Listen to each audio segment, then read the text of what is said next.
Nena was his name. He was only 8 years old when they found his body floating in the river, his little hands curled into fists. His mother, Mama Nena, screamed until her voice broke. But no one knew who had done it. The village elders said it was the gods who had taken the boy, and so the matter was laid to rest. But the gods had not forgotten. Yes, they gave Obodil everything he wanted. He became king. He ruled over the land. But they took something from him in return. The seed of life would never grow in him. He would never have a child of his own. When the seer finished speaking, the room was deathly silent. Even the king's guards dared not move. The king's face was pale. His mouth hung open, but no words came out. His secret was out.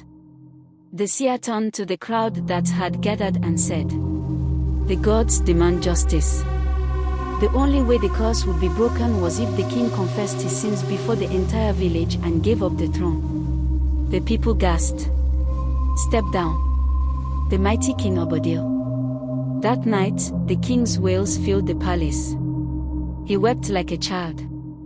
He screamed at the gods. But the gods did not answer him.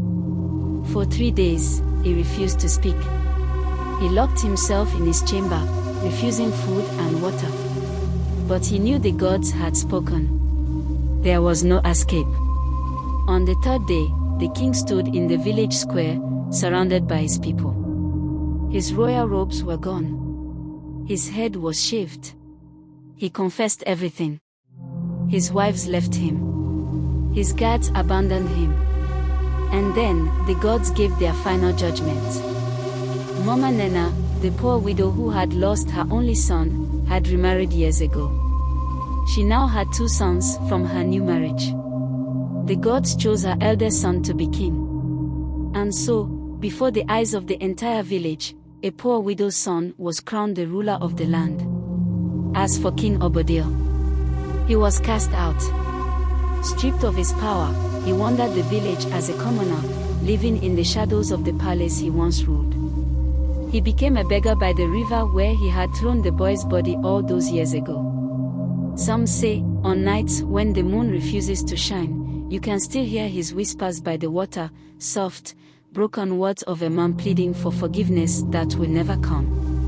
But the gods do not forget. And neither do the dead.